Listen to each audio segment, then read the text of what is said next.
അങ്ങയുടെ ഒരു കൗമാര കാലമുണ്ടല്ലോ സിനിമയിലേക്കൊക്കെ വരുന്നത്. അങ്ങയുടെ ഒരു ഫാനാണ് ഞാൻ. എല്ലാ സിനിമയും കാണുന്ന ഒരാളായിരുന്നു. അപ്പോൾ ആ ഒരു കാലത്ത് നമ്മുടെ കേരളത്തിലെ ഒരു സാമൂഹ്യ ജീവിതം, അന്നത്തെ ഒരു കാലം, ഇപ്പോൾ അങ്ങേക്ക് സിനിമാ രംഗത്ത് ഒരുപാട് എക്സ്പീരിയൻസ് ആയി, അങ്ങ് ഒരുപാട് പെർഫോമൻസ് നടത്തി കഴിഞ്ഞു. ഇതിൻ്റെ എല്ലാം രൂപത്തിൽ കേരളത്തിൽ വന്ന ഇൻഡസ്ട്രി വന്ന മാറ്റം, അല്ലെങ്കിൽ സാമൂഹികമായി വന്ന മാറ്റത്തെ അങ്ങ് എങ്ങനെയാണ് വിലയിരുത്തുന്നത്?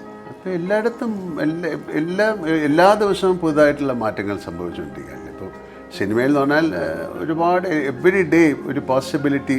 ഇപ്പോൾ AI വന്നു, അല്ലെങ്കിൽ VFX വന്നു. അപ്പോൾ അങ്ങനെ ഓരോ ദിവസവും പുതിയ പുതിയ മാറ്റങ്ങൾ വന്നുകൊണ്ടിരിക്കുകയാണ്. അത് സിനിമയിൽ മാത്രമല്ല എല്ലാ രംഗത്തും വന്നിരിക്കുന്നത്. അതിൻ്റെ കൂടെ സഞ്ചരിക്കുക എന്നുള്ളത് മാത്രമേ പറയാൻ പറ്റുള്ളൂ.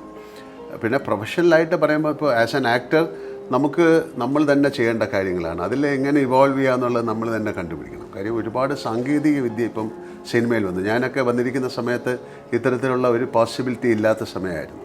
പക്ഷേ അതിൽ നിന്ന് മാറി സിനിമ വളരെയധികം മുന്നോട്ട് സഞ്ചരിക്കുകയാണ്. അപ്പോൾ അതിൻ്റെ കൂടെ സഞ്ചരിക്കാൻ ശ്രമിക്കുകയാണ്. എൻ്റെ ഒരു കുസൃതി ചോദ്യം ചോദിക്കുന്നത് കുഴപ്പമില്ല. ഞാൻ ഈ മോഹൻലാൽ എന്ന് പറയുന്ന ആളിനെ പിന്നെ 2018 നേരിട്ട് വിളിക്കാമെന്ന ലൂസിഫർ സിനിമ വണ്ടി അങ്ങ് ഓർമ്മയുണ്ടാവും.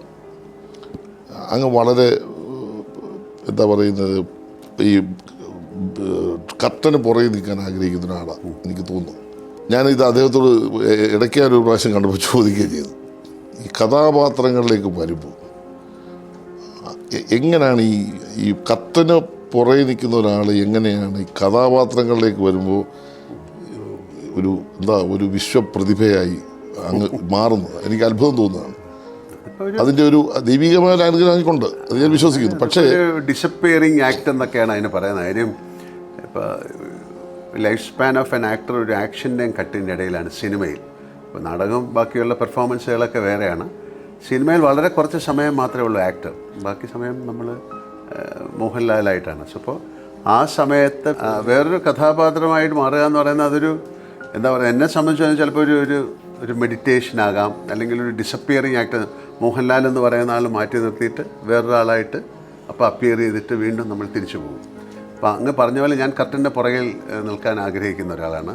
അതൊരു ഷൈ ആയിട്ടുള്ള കാര്യമല്ല, നമുക്ക് അങ്ങനെയാണ് അതിൻ്റെ ഒരു നേച്ചർ, ആദ്യം മുതൽ അങ്ങനെയാണ്. പക്ഷേ അതുകൊണ്ടായിരിക്കാം ഇത്തരം കഥാപാത്രങ്ങൾക്ക് ചെയ്യാനും പറ്റുന്നത്. അപ്പോൾ അത് എങ്ങനെ എന്ന് ചോദിച്ചു കഴിഞ്ഞാൽ എനിക്കതിനെക്കുറിച്ച് പറയാനറിയില്ല. അതിൽ അങ്ങയുടെ ചോദ്യത്തിൽ തന്നെ ഉത്തരവുണ്ടായിരുന്നു. അതൊരു ദൈവികമായ ഒരു ബ്ലെസ്സിങ് ആയിട്ടാണ് ഞാൻ കാണുന്നത്. എൻ്റെ രണ്ടാമത്തെ ഒരു ചോദ്യം ആലപ്പുഴ ജില്ലയ്ക്ക് വേണ്ടി ഒരു ചോദ്യമുണ്ട്. ഈ ആലപ്പുഴയിലെ ലാൽസലാം എന്ന സിനിമയുടെ ഷൂട്ടിംഗ് മേജർ പോർഷനാണെന്ന് ആലപ്പുഴയാണല്ലോ. അതിലെ അങ്ങയുടെ കഥാപാത്രം ഞാൻ ഏറ്റവും ഇഷ്ടപ്പെടുന്നൊരു കഥാപാത്രമാണ് ആശയപരമായിട്ട്. സത്യത്തിൽ അതിൻ്റെ ഒരു ഒറിജിനാലിറ്റിയാണ് ആ കഥാപാത്രത്തോട് അങ്ങ് ലോകത്തിൻ്റെ മുമ്പിൽ സമർപ്പിച്ചത്. ഈ ലാൽസലാം സിനിമ പിന്നെ അതിൻ്റെ പ്രൊഡ്യൂസർ അല്ലെങ്കിൽ അതിൻ്റെ എല്ലാം നമ്മുടെ ആലപ്പുഴക്കാരൻ തന്നെയാണ് ചെയ്തിട്ടുള്ളത്. എനിക്കറിയാം, അങ്ങയുടെ സുഹൃത്താണ്. അങ്ങനെ ഒരു സിനിമ ചെയ്യുമ്പോൾ ഒരു വിപ്ലവകാരിയായി ഒരു കഥാപാത്രത്തെ അവതരിപ്പിക്കുമ്പോൾ എന്താണ് മനസ്സിൽ തോന്നുന്നത്? അതിൻ്റെ സ്ക്രിപ്റ്റിങ് തന്നെയാണ് അതിൻ്റെ. പിന്നെ അവരുമായിട്ടുള്ള നമ്മൾ വേണു നാഗവല്ലിയാണ് അത് ചെയ്തിരിക്കുന്നത്. അത് കഴിഞ്ഞ് രക്തസാക്ഷികൾ സിന്ദാബാദ് എന്ന് പറയുന്ന സിനിമ ചെയ്തു. അന്നൊരു പൊളിറ്റിക്കൽ സറ്റയറിനെക്കാട്ടിലും കൂടുതലത് രണ്ട് സുഹൃത്തുക്കളുടെ കഥയാണ്, ഒരു ആത്മബന്ധമാണ്. അത് രാഷ്ട്രീയം മാറ്റിവെച്ചിട്ട് അതിൽ വളരെയധികം ഇമോഷണൽ സീനുകളുള്ള സിനിമയാണ്. അതിൽ കുറച്ച് റിയലായിരിക്കാം, അതിൽ ഏതാണ് റിയൽ ഏതാണ് അവർ ഉണ്ടാക്കിയെന്നുള്ള കാര്യം ഞാൻ ചർച്ച ചെയ്തിട്ടില്ല. ആ സ്ക്രിപ്റ്റിൻ്റെ സ്ട്രെങ്ത് തന്നെയാണത്. അപ്പോൾ നമ്മളൊരു സിനിമ ചെയ്യുന്ന സമയത്ത് അതിനെ ഉൾക്കൊണ്ട് ചെയ്യുക എന്നുള്ളതാണ്. അപ്പം